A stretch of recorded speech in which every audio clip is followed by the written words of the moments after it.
Okay, so I'm so glad to have Thea Woodruff with us today.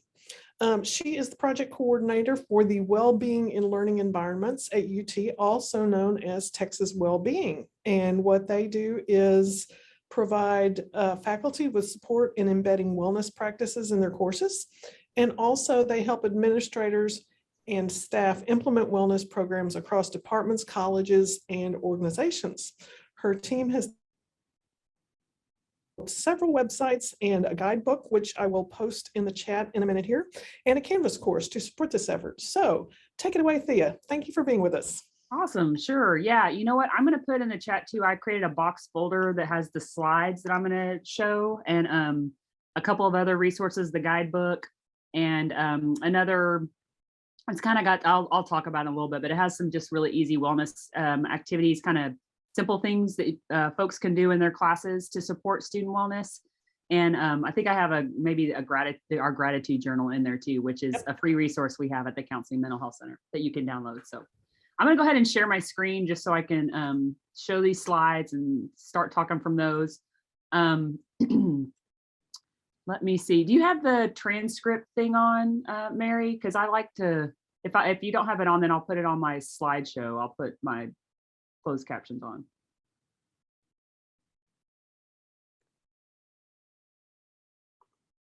Oh, yep, there you go. You did it. And I'm not going to do these. Perfect.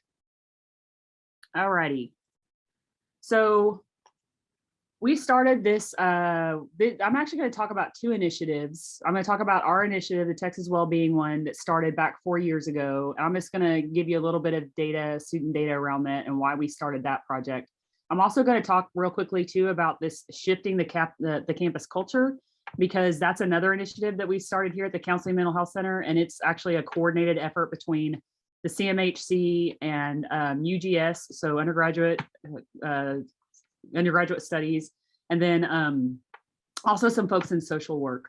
So it's really around trying to shift the culture around substance use and misuse at UT. And I need to talk about them because they fund our project now. And so we have to talk about our funders. And plus, basically our project overlaps quite a bit with a couple of the pilots that they have in their initiative. And so it's really just around trying to sort of provide prevention practices to faculty and staff to kind of think about how they can support student wellness and help students to practice, good mental health practices in their own lives, and not just focusing on learning content, but actually thinking about the whole student. So, all right. So like I said, I'm going to start with just a little bit of data around these different topics. So mental health and also substance use. I'm going to give you just a kind of quick overview of each of those initiatives and talk about our implementation in those initiatives. A little bit of data from them. So I don't get to share too much because I have a whole lot of data. We actually give a student survey and a faculty survey on our project. And I have thousands and thousands and thousands of student responses around mental health and around how faculty demonstrate that they care about them as people, and also about how they build community and connectedness and belongingness in their classes. And then I'm going to share at the end the last 15 minutes or so will be about some of these different strategies and things that we can do to support student wellness, and kind of what I see faculty doing across the campus that are supporting student mental health. So, all right, so let's talk about data, because faculty like to start with data because they're data people, right? They're researchers. And so one of the pieces of data that kind of initiated this project was this line graph here. Now I've added to it over the last couple of years. But you can see this sort of steady increase in students accessing the Counseling Mental Health Center here at UT, which is good. We want students to come. We want students to reach out when they need help. We want them to access resources. You can imagine, though, that one of the difficulties with these numbers is that our numbers of counselors and clinicians. How do you think it looks? Excuse me. In comparison to this, do you think our slope has gone up? No. So we have more students accessing Counseling Mental Health Center, but our numbers of clinicians and counselors over the last 10 years or 12 years has stayed pretty steady. Now, I do have to say that has changed in the last year and a half. Brian Evans, who was the faculty chair, the faculty council, the chair for faculty council back a couple years ago, he really pushed to support student mental health at UT. And every time he met with the president, his #1 priority was student mental health. He was actually, he's actually been on our project since the beginning. He was one of our original 20 faculty on our project. And so I kind of got lucky that he was really interested. Once I started talking to him about this, he got very interested in it. At the time, he was the chair-elect, and then he became the chair. And so he actually pushed for more funding for clinicians and counselors. So we're getting them now. We're actually in the process of hiring more clinicians and counselors at the CMHC. So that's a good thing. And it was actually a faculty, both students also have been pushing. I'm sure you guys are communications folks. You probably look at the daily text and occasionally. Students are requesting, are pushing really more for mental health support at the university. But also that was a faculty-led initiative really that was saying we need to do more around student mental health also. So it was good. Then another piece of data that I kind of incorporated when I was laying out the plan for this and kind of looking at the data around mental health was this Gallup poll that was looking at alumni. And it was alumni across a national sample, but UT alumni specifically, when they were responding to this question of having a professor who cared about them, having somebody who encouraged them to pursue their goals and dreams. We looked better. UT alumni said, it looked better. Their data looked better than the national comparison sample, but still, we had 17% of alumni who said they had a faculty member who cared about them, and 19% who had said they had somebody who encouraged them to pursue their goals and dreams. I kind of feel like, I think we could do better. I think we could get at least over 20%, right? Like we could push these numbers up a little bit. I mean, I went to UT Austin. I would say I had faculty who cared about me, and I could actually still name them. And some of them were in the Moody College, because Moody School for Communications, because I have a journalism degree, 1993 graduate. Woohoo! Yay! So this is just some data saying, are there things that we can do to support student mental health? Because, you look at these numbers, accessing the Counseling Mental Health Center, this is good, we want this. But what it really got Chris, the director of the Counseling Mental Health Center, and some of the associate directors thinking about is, but what's changing in the culture? Like, why are so many students reaching out for needing the support? And in a second, I'll show you some data that shows even kind of more, some bigger changes in these data, right? And so thinking culturally around what can we do to support student mental health. This is another Gallup poll. This is a little bit earlier one that was looking at the correlations between having a professor who cared about you, made you excited about learning, and encouraging you to pursue your goals and dreams. That was correlated with being twice as likely to be engaged at work and thriving in life. So this is a variable in there, right? That is connected to. It's not a causation, right? Correlation, relationship, but there is a relationship there between these things. So can we create environments in which students feel like they're cared about, excited about learning, passionate about what they're doing? And I think it's true. And I don't think it takes a lot to do these things. In fact, when you look at the student data and what they say about how faculty do these things, it's not big things. It's really small things that they do, like knowing their names and those kind of things. Oh, and there's a picture of Brian Evans right there. Speak of the devil. There he is, meeting with students out in the O's Cafe just to kind of hang out and talk about life with them. So here's the data I was referring to earlier. So this is some data that came out a couple of years ago in a study that was published in 2019, looking at comparing student mental health, self-reported student mental health in college. And this, again, this is a national sample, so this isn't just UT, but the percent of students reporting some of these things in 2018 and comparing it to earlier studies. Some of them were done 2007, some were done 2013, but looking at these percents and how they've changed over time. And so we can see here some pretty big jumps. That's why I was saying some pretty drastic changes in these numbers.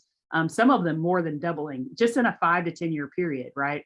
And so when we think about this, we know there is a biological component to mental health, but biologically we don't change this quickly. Like we do not have, more, 20, I mean, this is a 20% change in some of these cases here.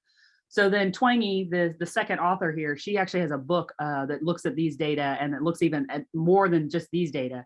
And she sort of has some theories around why she thinks why these data are looking the way they are. And it's not just her thinking, she actually connects it with some other kinds of data. So let's stop here for a second and have just a little discussion, because there's not too many of us, but oops, sorry.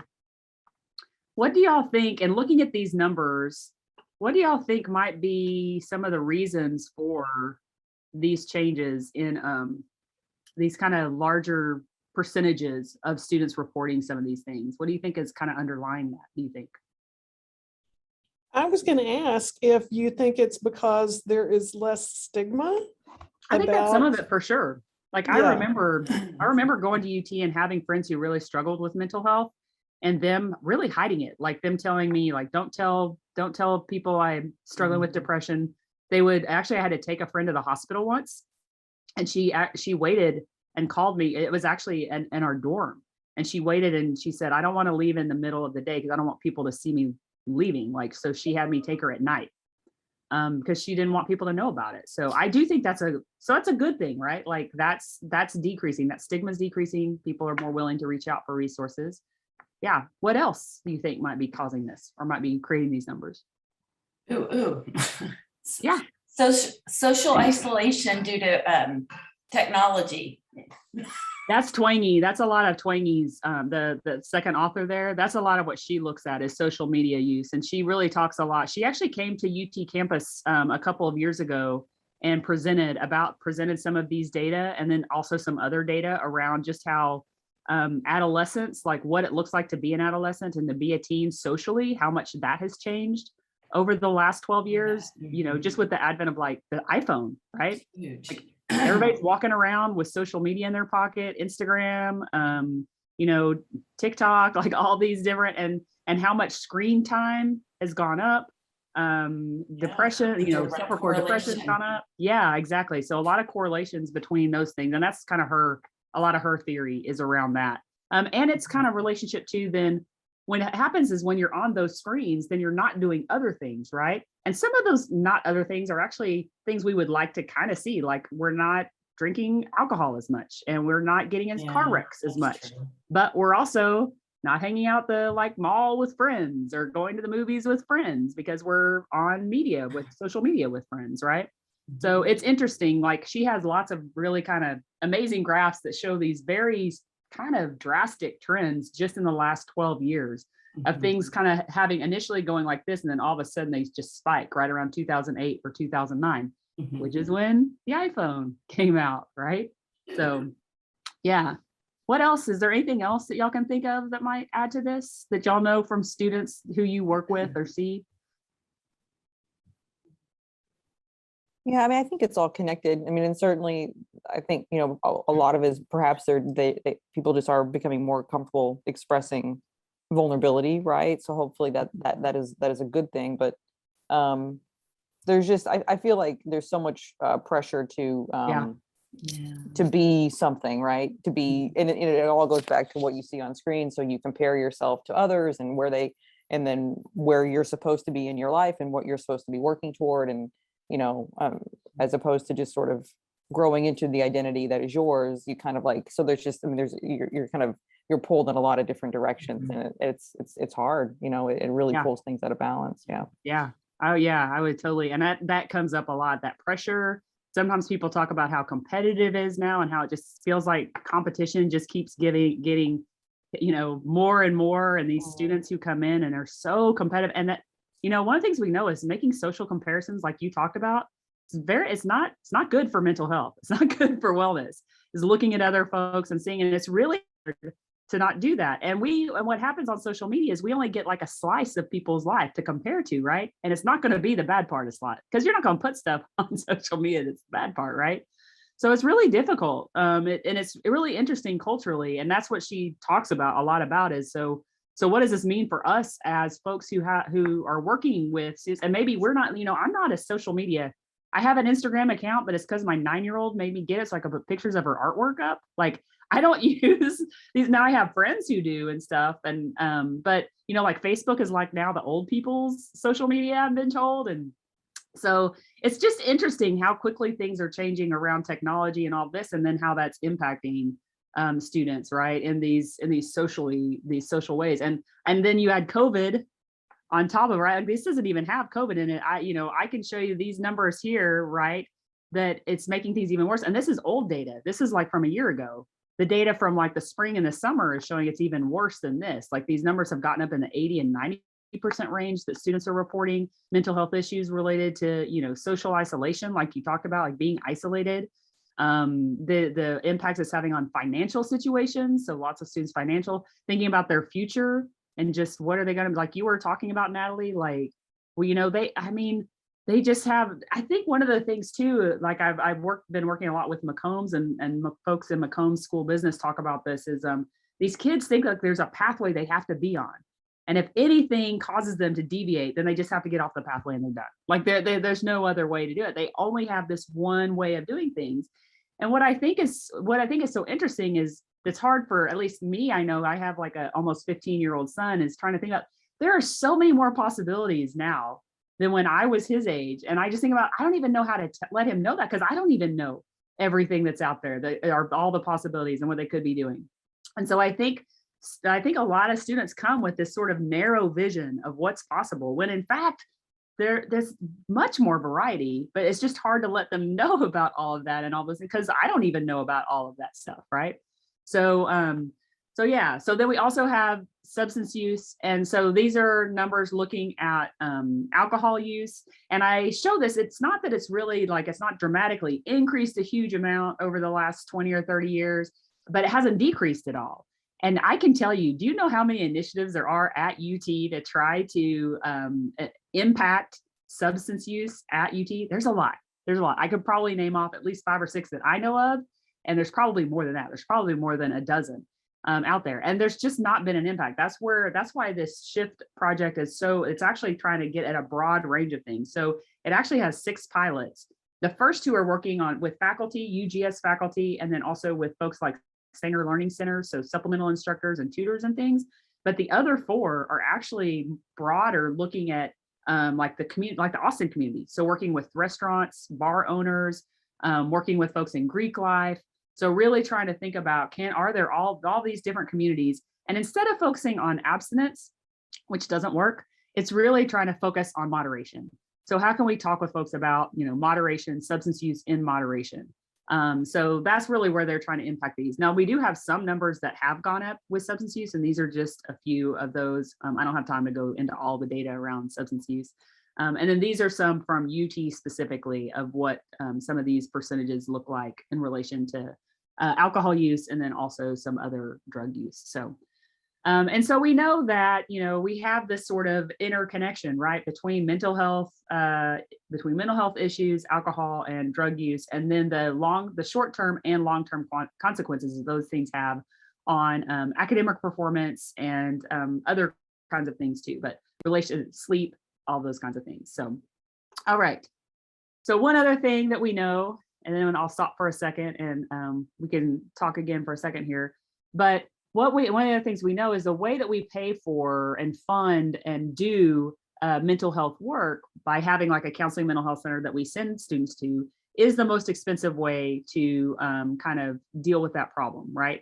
And it's not that that's going to go away. We're always going to have counseling mental health centers. We're always going to have what we call secondary and tertiary interventions. The thing is could we do more prevention work? Can we kind of shift our focus and not just focus on secondary and tertiary, but really focus on, are there things we could do preventively to kind of try to, at least if we're not going to get rid of we're not going to get rid of depression and get rid of anxiety, but could we do things out and culturally as a community that aren't exacerbating these things, that aren't making them worse or piling onto these things? And so that's really the focus. And this is really where Chris Brownson, the director of the CMHC, he talks about this. He's like, we should be putting more money into trying to change things in our culture versus just continue to make our counseling and mental health centers bigger and bigger and bigger. He's like, I'm okay with doing that, but there are things we could do. And honestly, I'm going to tell y'all right now, like a lot of things that I focus on in our project with faculty aren't necessarily just strictly mental health things. They're just things that are good teaching. They're things that we should be doing as teachers, as people who work with students, that we should just be doing anyway. And so it's really about trying to shift the culture around teaching and learning and what that is all about. And not just mental. In fact, I'm not even a mental health expert. That's not my background. My doctorate is in educational psychology with more of a focus on the educational part. So I focused on learning and cognition and instruction and motivation in learning environments. So yeah. Oh, I see the chat. I'm sorry. I missed out on the chat. Sorry if I was ignoring. I wasn't trying to ignore folks. Okay. Oh, Mary, you were just posting things. Okay. I didn't miss out on too much. Okay. So let's stop for a second and think about these questions here. And sometimes I do this in a breakout room, but there's only 8 of us here, so we can do this in a small group. We're kind of a small group. So what do you think that these say? We talked a little bit about the patterns and where we think those come from. What do you think about what this says about faculty supporting student wellness?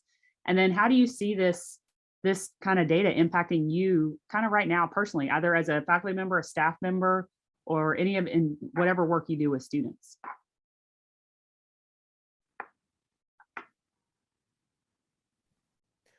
I think it shows the value of normalizing conversations about mental health and well-being, and kind of articulating that this is something that we all face and deal with, that it's not an individual issue, but that it's a community issue, and that there are ways in which we can address this as a community, and that the community cares. So yeah, I think just making it a part of the normal conversations that we have. Yeah. Anne, did you want to say something? Thank you. That was great. I was agreeing with Jeff, but yeah, I unmuted because I was thinking about, maybe you have some insight. Is it Thea or Thea? How you Thea. pronounce your name? Thea? Thea. Thea, maybe you have some ideas too, but traditional college student age, undergraduate age, 18, 19, 20, whatever, developmentally, I think we are going a long way to normalize the conversation, but it's also about getting those students to be willing to reach out. Yeah. And that's developmentally, they're not quite there yet. I mean, I have two teenagers. I have a senior and a 19-year-old.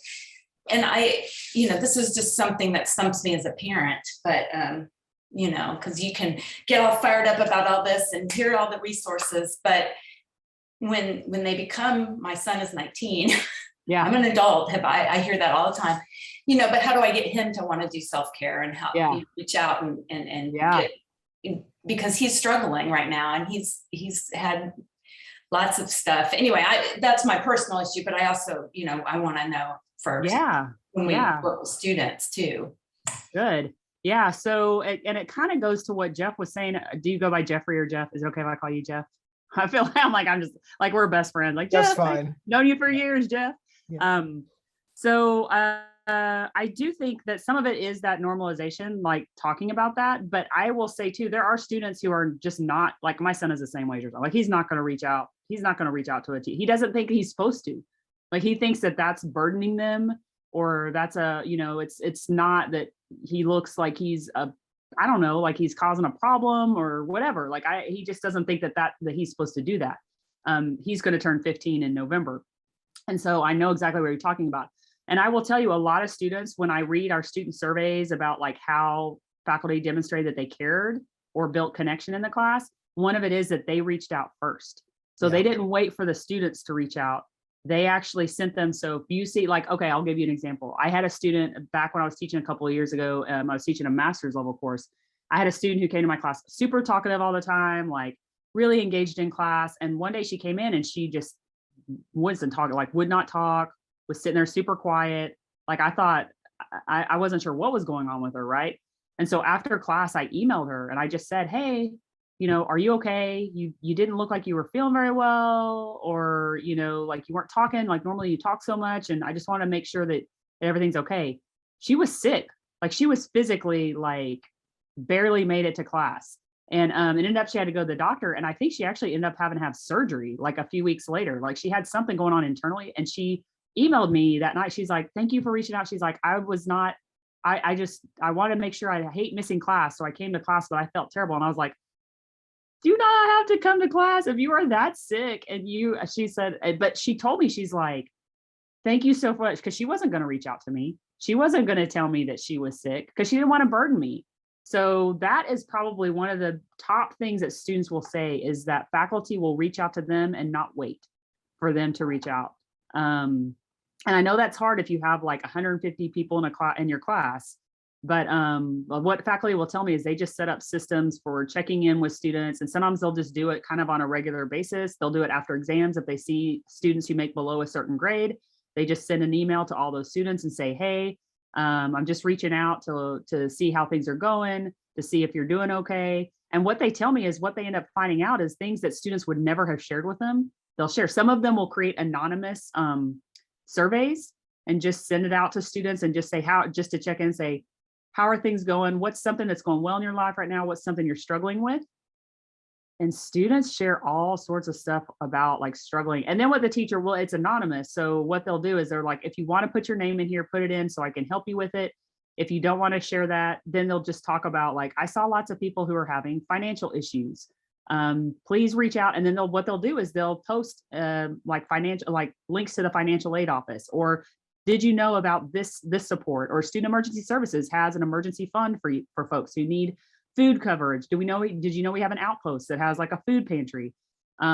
So those are some of the things that I think for especially for those kinds of students like your son, like my son, those are the ways I think to deal with that. And I think it's also getting at that normalization, because when you start talking about it and you start reaching out and you start saying, hey, lots of people are struggling with this, now you're normalizing it. Now it's not just that one student, right? So I think that's Thank you. Yeah, absolutely. I also, can I just say one more thing? Sure, of course. I also wanted to, I don't know, just present this because I'm also a fitness person. I've been a trainer and yoga teacher for 20 plus years, and my sons kind of benefit from that a little bit because I've been trained as a restorative yoga teacher, so I get them laid out and propped up or whatever. But just maybe having the suggestion of, because exercise does wonders for your mind, the mind-body connection. So just maybe part of that normalizing conversation. I don't know wherever it can come from, but hey, did you get outside today? Or maybe, what did you do for yourself that, hey, there's this great class going on at Gregory Gym, or, whatever. Have you tried it? Just maybe that can be part of the conversation too. That's like upbeat and fun, getting out in nature, rather than just like, how do we, I think if we were all honest, we'd all say we have some sort of mental health confusion or whatever going on right now, but that just is something that I wanted to say. Thank you. You are totally right, Anne. Actually, that's one of the things I'm going to talk about later on, is emphasizing self-care and talking with students about that in class. So I'll give you a really good example. Nina Tulane, who is a professor in engineering on our project, she's kind of like one of the leaders on our project. She's been on our project since the very beginning. She's amazing. She has a self-care graphic. And I think I may even share it in here in this slides. I can't remember if I do or not, but, and it has all these ways of practicing self-care, and you're talking about the physical self, right? So she has, practicing, getting good sleep, getting outside, exercising, all those kinds of things, practicing yoga. Those are all things that she said, but she basically deliberately talks about it every single week in her class, and she teaches computing. So what she's talking about is not in any way related to the content she's teaching. She's just embedding that. And actually, she'll even do things like have kids write reflections about what they're doing to practice self-care to give them extra credit, like extra credit on an exam or a participation grade. Again, in computing, in EE 306, all right? So we can do this. We can talk about self-care, and we can share like what you just did, share about yoga and how that's really been an impact in your life. It's really helped you. Doesn't mean that everybody has to practice yoga, but then if you're sharing the way that you practice, you're doing a couple of things. One, you're building connection between you and the students because you're sharing something personal about yourself. And then they're going to be more willing to share things that are personal about themselves, right? And then two, you're modeling good behavior. So you're letting them know, hey, look, I'm a professor, I'm an administrator, I'm a whatever it is, this adult, and I have to do the same stuff too. So you need to do it too. You as a human being need to do it. And this is what I tell faculty all the time. They're powerful.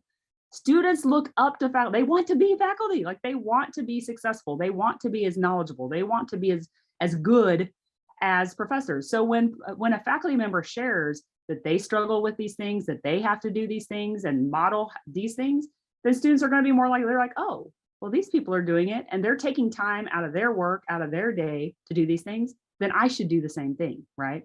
So I think all of that is really good. And I think that's one of the simplest things to do is just talk about self-care and just give students opportunities to talk about what they're doing and just reminding them consistently that that's something that they need to do.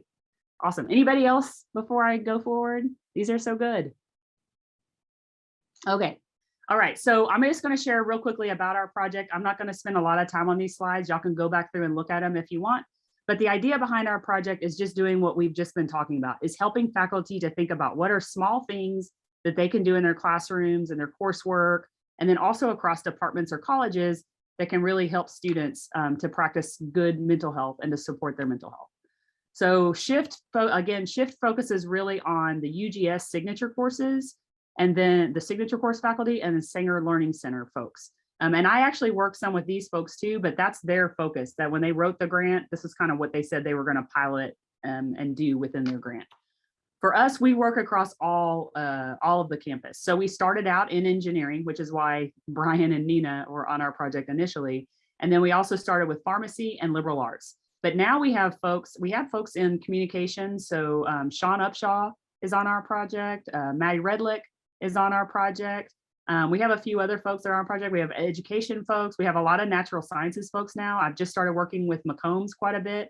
So we branched out and we've got more than 100 faculty right now who are kind of active collaborators, as I call them, on our project. And then there's just a lot of other folks who don't necessarily want Thea Woodruff coming in to help them, but they get our guidebook, they get on our website, they get in our Canvas course. We have 325 people in our Canvas course right now. And they just look around and find resources and try to they just do stuff on their own, right, to try to support student mental health. So I'll share all of that stuff in a little bit here with you. So I work a lot with individual faculty. So if you want to be an active collaborator, you can email me. And the way that works is we work together. I try not to take a lot of time because faculty don't have a ton of time to to spend on talking about these things unless they're just really passionate about it. I did have a 2-hour meeting with a business faculty member the first time we met because he was really interested in this stuff and wanted to talk all about it. But we don't have to spend 2 hours. 10 or 15 minutes is usually a good introduction to kind of talk about what folks are thinking about. I do come in classrooms and observe and document what I see in the classroom and then give you feedback about what I saw that works really well to support student mental health. And then I might give you 1 or 2 ideas just to think about. Faculty tell me they actually really like those. I'm doing those for McCombs folks right now. And somebody just emailed me and he said, can I put this in my faculty review? Because I give very specific feedback when I do observations, because this is one of the things I've done for the last 20 years is doing what's called instructional coaching in pre-K through 12. So I do a lot. In fact, I was just doing that yesterday in K through 2 classes. So I go in, I observe, and I give folks feedback. So this is my brain is kind of set up for this now because I've done it so much. So you do that, we do that. You give the student survey in your class. If you're part of our project, you take the faculty survey. I just give it about once every year and a half, just to kind of see what faculty are saying that they're doing. You get in the Canvas course. And then really it's mostly just a collaboration where I'll send out announcements about mental health resources, wellness ideas, things to read, resources, things to share with students if you have time to do that, all those kinds of things. So it's not really time intensive. It's more just to kind of support and give you other ideas if you want those ideas. So this is our Canvas course. So if you open up that box folder, you'll see these slides and you can click on this and enroll. You can also go to our website, which I'll show you in a second, and enroll there. The shift is, like I said, is mostly with UGS faculty. So if you do teach a signature course, you can contact Kate Lower and you can join their group. If you're not a signature course faculty member yet, but you're thinking about it, maybe this would give you the incentive to design a signature course to teach. But these are both resources that we have. I have the Texas Wellbeing course. I have a lot of resources. I have 29 modules in there with different kinds of information and resources. So you can get in there and check it out. It's a lot of stuff. So departments and colleges. So like McCombs, we're focusing on building community in McCombs. So we've basically, I've been working with one of the deans over there, one of the associate deans. He and I have been recruiting faculty to be on this. We've started forming kind of a committee of folks to start talking about as departments or as a college as a whole in McCombs, what are things we can do. Engineering actually has a mental health and well-being committee now that I've met with probably a dozen times over the last year and a half or so. Liberal arts has a humanities project now. I actually just did a mindfulness activity for their restorative poetry reading. They had a restorative poetry reading session back in September. They had 150 students and faculty and staff who came out to it. It was amazing. So just trying to think more broadly so we can have individual faculty kind of grassroots doing this, but also sort of broader other things that we can do more broadly as departments and colleges to do these things. I do have a lot of data collection. So student survey data, I'm actually just sent out our student survey for folks to give out to students. Faculty survey, lots of observations. I've probably done hundreds, 200, 300 observations now across classrooms. and just documenting like what folks are doing, what they say that they're doing in classrooms, or what I observe in classrooms. So this is some of our student survey data, what students say that faculty do to support their wellness. And I like just showing these because they're just simple things, like talking about when you make a mistake. Students love when you talk about struggles you've had, when you failed at something, when you've made a mistake, being authentic about like, look, everybody makes mistakes. We're all human beings, you know, and talking about those. Talking about like working from a growth mindset. So I was just talking about that earlier with some folks at the Faculty Innovation Center, kind of creating a classroom where failure is okay. Now that means if you're going to legitimately do it, that means you're going to allow students, if they fail a test, you're going to allow them to be able to bounce back from that test by letting them redo it, letting them figure out where they made mistakes and fixing those mistakes, and then giving some points back so that that grade does not create a scenario where they cannot make an A or a B in that class, right? So growth mindset is hard because we can tell students to have a growth mindset, but then if we don't create classrooms or environments that support a growth mindset, it's kind of disingenuous.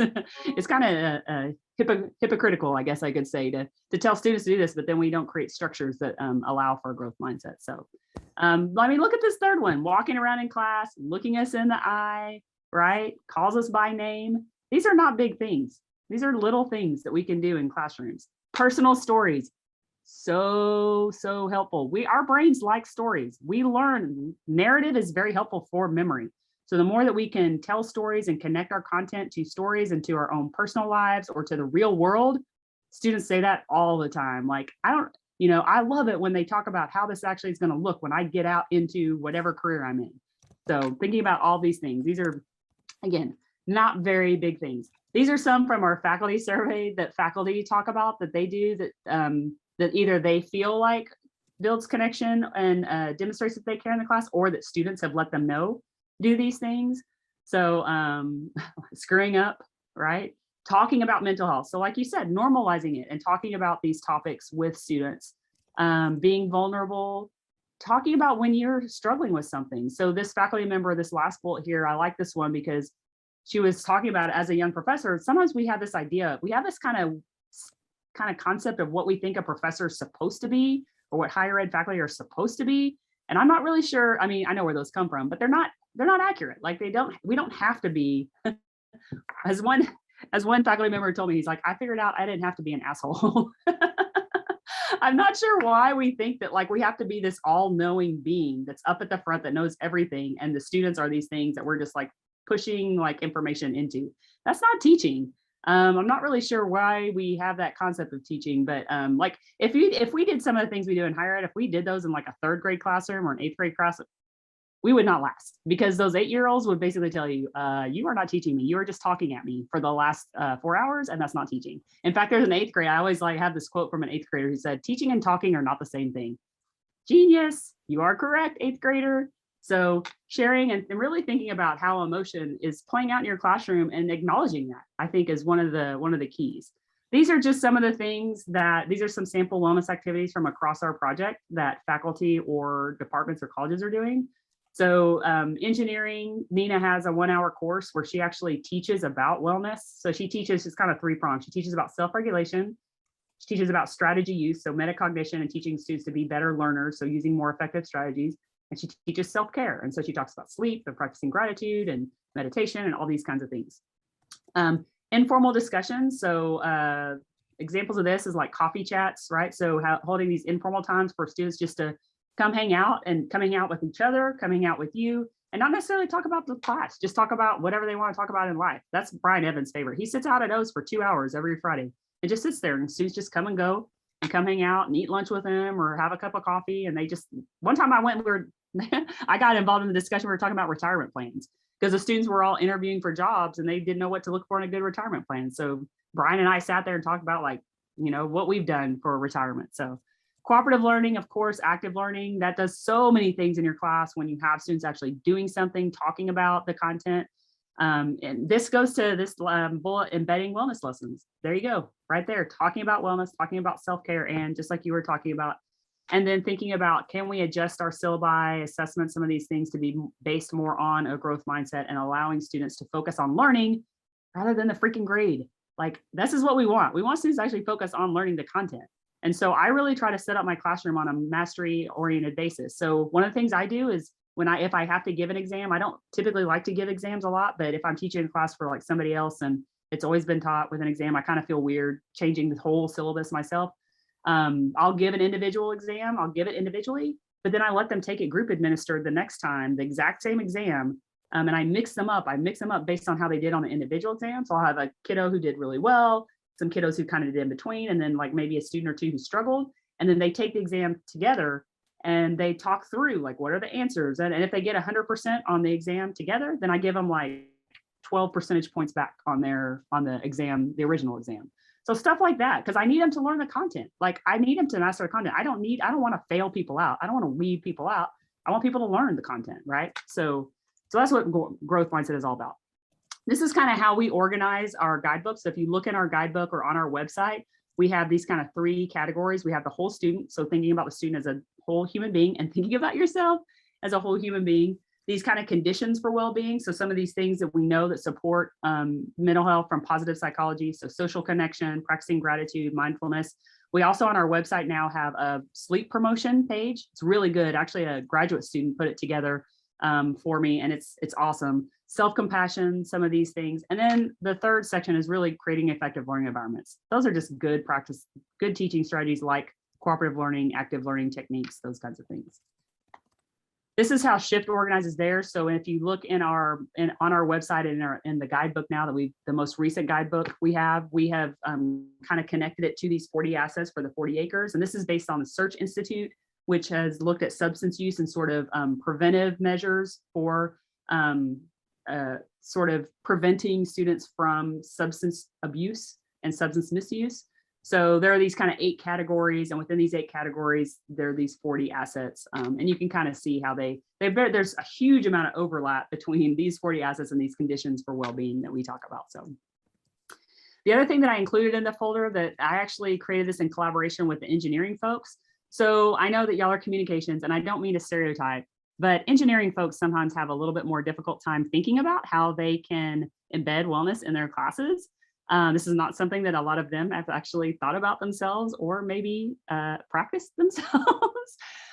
So they asked me to create sort of can you give us just like 10 to 15 really simple ideas that don't take very much time that we could embed in our classes. So that's what this chart is. So I included that in the materials in the box folder. These are things like, having a mental health day or 2 throughout the semester. And just so we know what a mental health day is, because sometimes faculty are like, what's a mental health day? Which is kind of funny to me that faculty don't know what mental health is. It's a no questions asked. I'm not feeling up to it today. I can't make it to class. You don't need a note. You don't need proof. I just need to take a mental health day. That's what a mental health day is. And so maybe you put 1 or 2 of those in the syllabus and allow for that, right? Jeff, did you want to say something? You came off mute, so okay. Oh, sorry. No, you're fine. I didn't mean to call you out. I just saw you. I didn't want to. You can also raise your hand. I know that will put you up above me if you want to say something. So again, just simple things. Some of these things don't take any time at all to do, and it's just creating some policies and things that allow students to know that. And I'm going to say this too. Some of these things are just kind of creating perceptions, right? Like students, you want students to perceive you as somebody who cares about them. So some of these things are things to just let students know that is the case, that you care about them as people. And it's not really about changing anything with your content or the way that you teach necessarily. It's just creating some policies and language around things that let them know that you care about them and that you want to make sure that they're okay as human beings. In our Canvas modules, I told you I had 29 modules. 18 of those are ones that you could take and put in your own Canvas course if you want. So they're all things around these some of these self-care practices or growth mindset, some of those things. And I have exported them into the Canvas Commons. And you can go in the Commons, you can search for it, and then you can just put it in your own Canvas course. You're welcome to change them. You do not have to do things the way Thea Woodruff does them. They're just ones that I built and I'm like, oh, growth mindset. That's something I would want students to know about. And so I just created a little short, and they're really I try to keep most of the ones I created short so that they don't take a lot of time for students. Some of them are bigger that some of my colleagues created that are around mental health, physical health, some of those things. But you can check that out if you get in our Canvas course.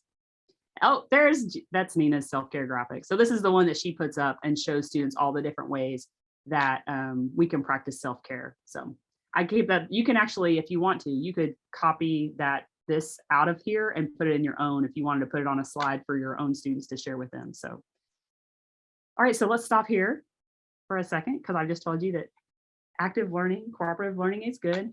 We just have a few minutes left. So if you go, let me show you these things. So on our website, here's our website here. So you can see these conditions for well-being and creating effective learning environments. Our resources, if you want to download the guidebook, it's under project resources. If you want to see collaborative faculty, you can click here. So like, for example, Moody College of Communication, there you go. Oh, Amy Sanders, there's another person. I haven't done too much with Moody yet because they're just not one that has worked with us as much yet, but you're welcome. I invite you to join our project if you would like. The other thing that I wanted to show you too, that we have at the Counseling Mental Health Center. So here's our Counseling Mental Health Center website. And we just added this. Y'all are like the first faculty, staff I am showing this to. So y'all are super like the first ones.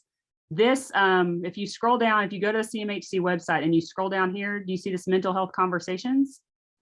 This is a new, we just put it in this week we have a student version and we have a faculty and staff version. And if you click on this more details, I gotta do that, okay. The mental health conversations. So this is a simulation platform. If you're faculty, staff, you can click on this, access the course. If you click on that, it's gonna take you into UT Learn.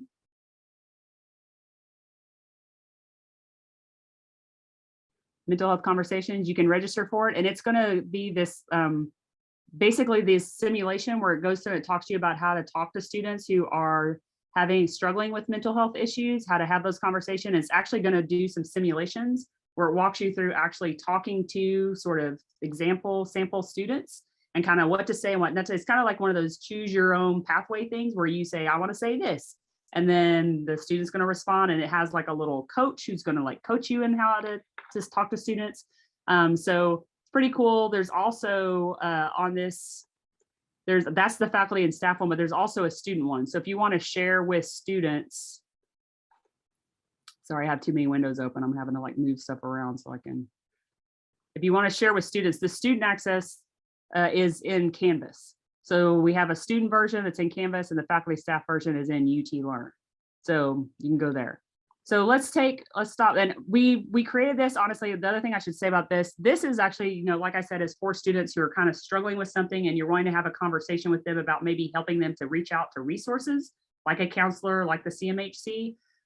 It's not the focus of our project because our project is really focused on prevention. But what happens is, like I said, is a lot of times faculty will tell me, well, I'm really worried about opening myself up to students and letting them know I care about them because then they're going to come and talk to me about stuff they're having difficulty with, right?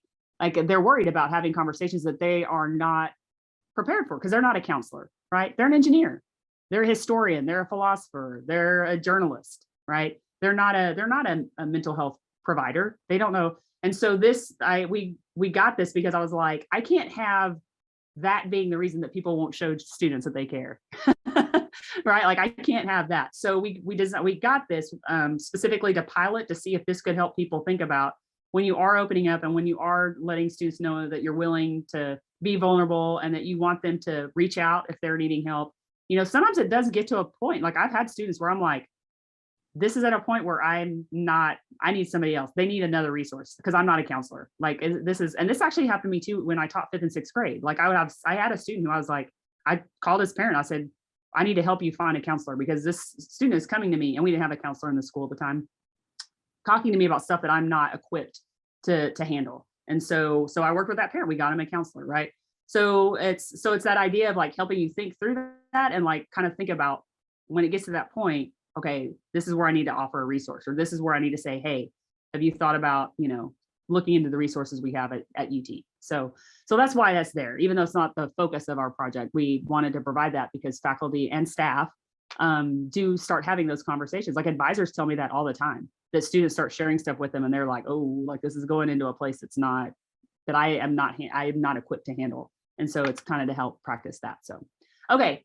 So hopefully you have looked at some of those things. You can look at our website and check it out.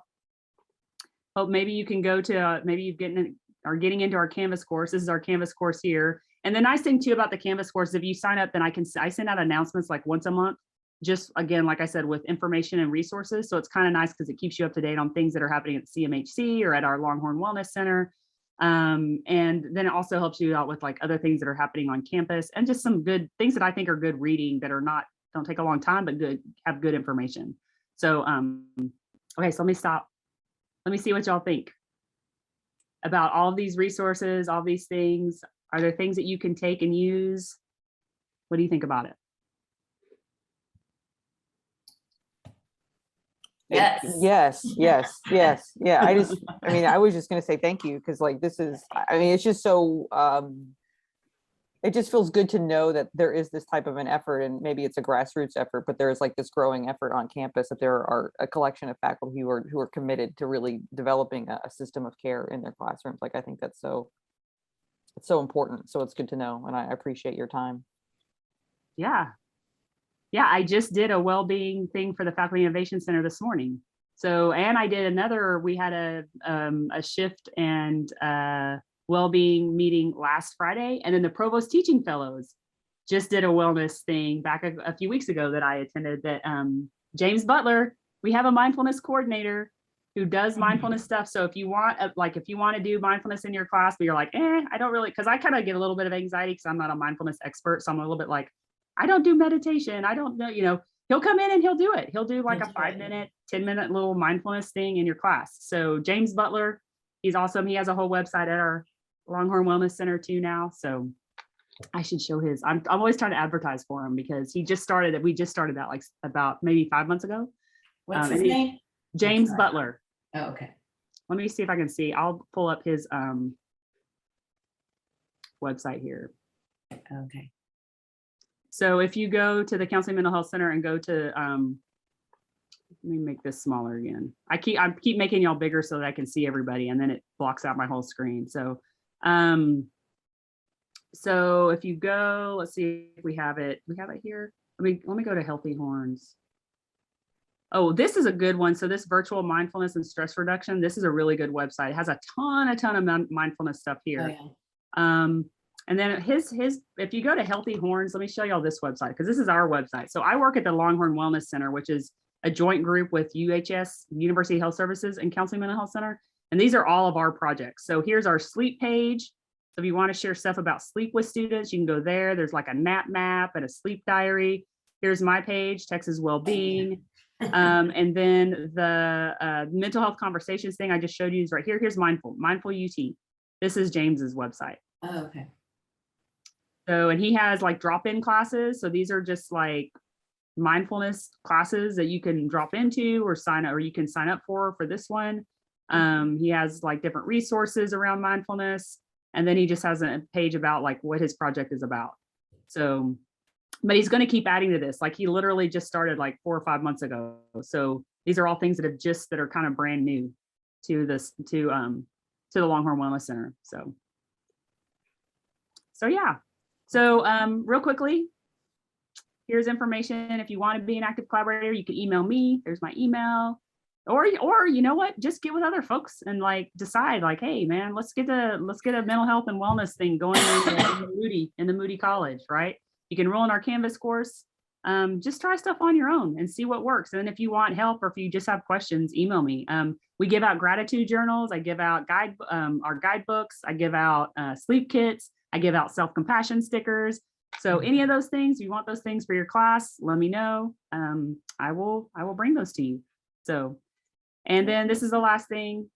Here's our website, which I already showed you. There's also a Shift website if you want to check it out. All that stuff. There you go.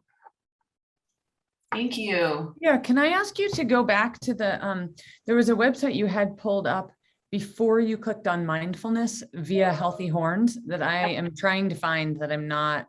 Yeah, it's such a weird, let me go back. It's a healthyhorns.utexas.edu and then it has this health promotion thing. Ah, okay. That's the Yeah. part I'm missing. Thank you so much. It's annoying because it's too long. I'm like, that is too long. Like we need a shorter URL. We'll see you, Jeff. Well, thank you so much, Thea. This has been great. I see people are starting to sign off because they have other meetings to go to. But this was wonderful. I'm so glad we recorded it. And thank you for all of these resources.